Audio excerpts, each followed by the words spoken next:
Հայաստանում մսի առևտրի կետերում ստուգումների թիվն աճել է, խախտումների թիվը նվազել։ Այս մասին հայտնել են Սննդամթերքի անվտանգության տեսչական մարմնից։ Նախորդ տարի իրականացվել է 5301 համաճարակաբանական մոնիթորինգային այց, որոնցից 4515-ը մսի իրացման կետերում, 786-ը սպանդանոցներում, անասնապահական ֆերմաներում և կաթի ընդունման կետերում։ Եվրամիությունը Հայաստանին 20 միլիոն եվրո աջակցությունը դիտարկում է որպես անվտանգության համագործակցության խորացման քայլ։ Կայա Կալասի գնահատմամբ Եվրոպական խաղաղության հիմնադրամի միջոցով տրամադրվող աջակցությունը վկայում է Եվրամիության հանձնեռության մասին, շարունակելու աջակցել Հայաստանի դիմադրողականության բարձրացմանը, ինչը նպաստում է ոչ միայն երկրի, այլև ողջ տարածաշրջանի կայունությանը, խաղաղությանը և անվտանգությանը։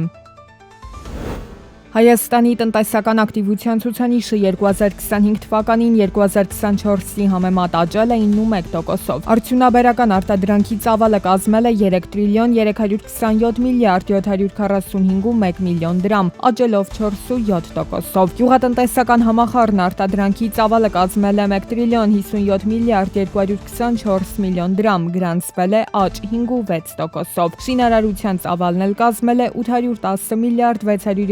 676.1 միլիոն դրամ, աճը կազմել է 20.2%։ Պետական եկամուտների կոմիտեի նախագահ Էդուարդ Հակոբյանի ղեկավարությամբ կայացել է ՊԵԿ թվայնացման խորհրդի առաջին նիստը։ Թվայնացման խորհրդի ձևաչափով աշխատանքների կազմակերպումը պայմանավորված է հարկային և մաքսային համակարգերում նախորդ տարվա ընթացքում իրականացված թվայնացման աշխատանքների ամփոփման անհրաժեշտությամբ։ Ժամանակակից պահանջներին համահունչ թվայնացման ոլորտը ներկայում ունի առանցքային նշանակություն, ինչը ենթադրում է ոլորտի նկատմամբ շարունակական և համակարգված ուշադրություն։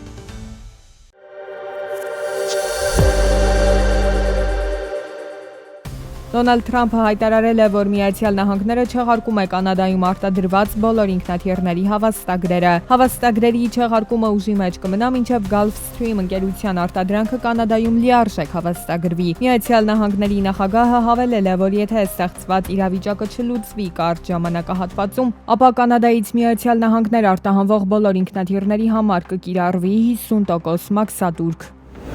Ֆրանսիայի ՀՆԱ-ն 2025 թվականի 4-րդ եռամսյակում 3-րդ եռամսյակի համեմատ աճել է 0.2%-ով, սպառողական ծախսերն աճել են 0.3%, իսկ հիմնական կապիտալում ներդրումները 0.2%-ով։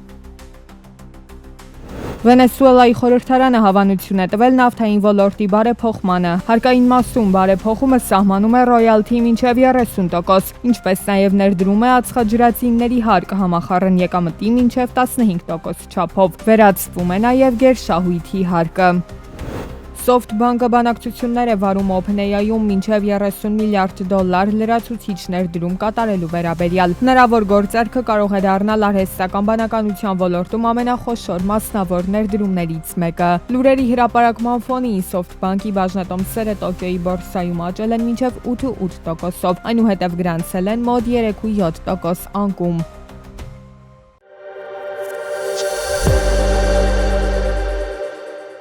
Հայաստանում առողջության համընդհանուր ապահովագրությունն ուժի մեջ է մտել 2026 թվականի հունվարի 1-ից։ Դրանից ամիսներ առաջ էլ ամենատարբեր հարթակներով ներկայացվում էին ապահովագրության պայմանները, բայց միևնույն է, բազմաթիվ հարցեր շարունակում են անհասկանալի մնալ հանրության մեծ մասի համար։ Նման խնդիրներից մեկն էլ հետևյալն է. ինչ պետք է անի քաղաքացին, եթե չունի սմարթ հեռախոս արմետ հավելվածում ընդգրկվելու համար։ Պարզվում է, եթե անձը չգիտի ինչպես ներբեռնել կամ ինչպես գործարկել արմետ հավելվածը, ապա այս պարագայում մոտենում է առողջության առաջնային պահպանման օղակ, պոլիկլինիկա կամ ամբուլատորիա եւ քաղաքացուն օգնում են գործընթացն իրականացնել։ Եթե անձը չունի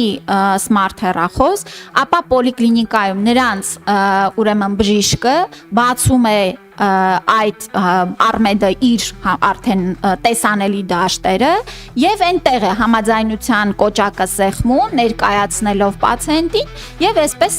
իրականացվում։ Այսինքն այստեղ էլ որևէ խնդիր չկա։ Եթե չունի մարդը սմարթ հեռախոս, դա չի նշանակում, որ նա այս երաշխիքից ինչ որ առումով խնդիր կունենա օգտվելով։ Կամ մեկ այլ հանգամանք եւս։ Եթե ինչ-ինչ պատճառներով մարդը չի ակտիվացրել իր արմետ հավելվածը, համաձայնություն չի տվել, բայց շտապ օգնության միջոցով տեղափոխվել է հիվանդանոց, ապա սա եւս խոչընդոտ չէ նրա իրավունքն իրացնելու համար։ Տվյալ պահին հիվանդանոցային այցի շրջանակում հաստատում կիրականացվի եւ նա կստանա իր բուժօգնությունը։ Ներկայում Հայաստանի բժշկական կենտրոնների 90%-ը համարվում են ապահովագրական ծածկույթ սպասարկող։ Եթե քաղաքացին ունի քրոնիկ հիվանդություն, ապա առողջության ապահովագրության փոխհատուցումից օգտվելու համար կարիք չկա ամեն անգամ այցելել թերապևտի։ Այդ դեպքում հսկողությունն իրականացնում է նեղ մասնագետը։ Ինչ վերաբերում է տնային այցերին, ապահովագրական փաթեթի մեջ շատ հստակ է,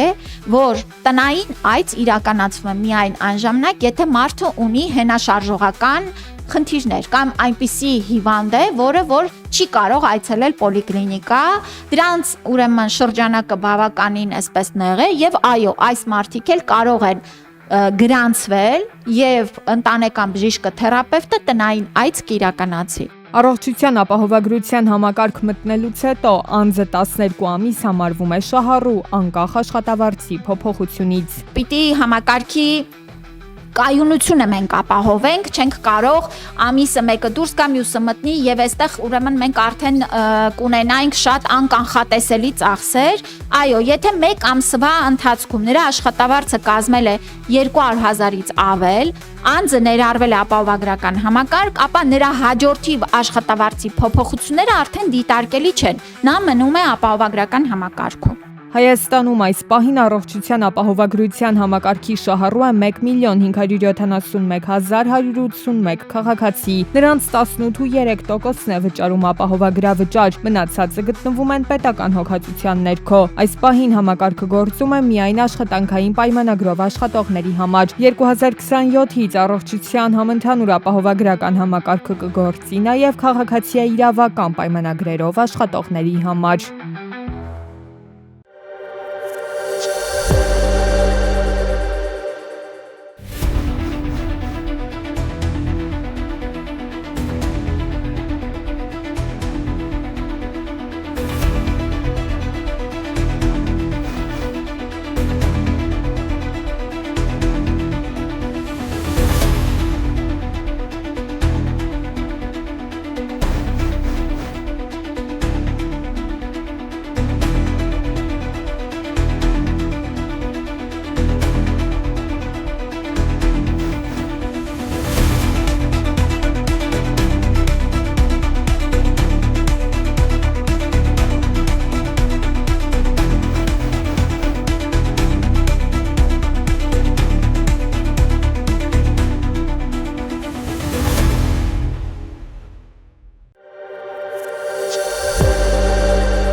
Հայաստանի բարձր տեխնոլոգիական արդյունաբերության նախարար Մխիթար Հայրապետյանը հանդիպում է ունեցել երեխաների թվային անվտանգությամբ մտահոգված ծնողների հետ, քննարկելու խաղային արձանց հարթակների օգտագործման ընթացքում առաջացող ռիսկերը։ Արձանագրվել է, որ առավել արդյունավետ մոտեցումը ծնողների իրազեկվածության եւ մեդիագրագիտության բարձրացումն է։ Ընդգծվել է, որ ծնողները պետք է տեղեկացված լինեն երեխաների կողմից օգտագործվող խաղերի, դրանց բովանդակության, հնարավոր ռիսկերի եւ վերահսկման գործիքների մասին։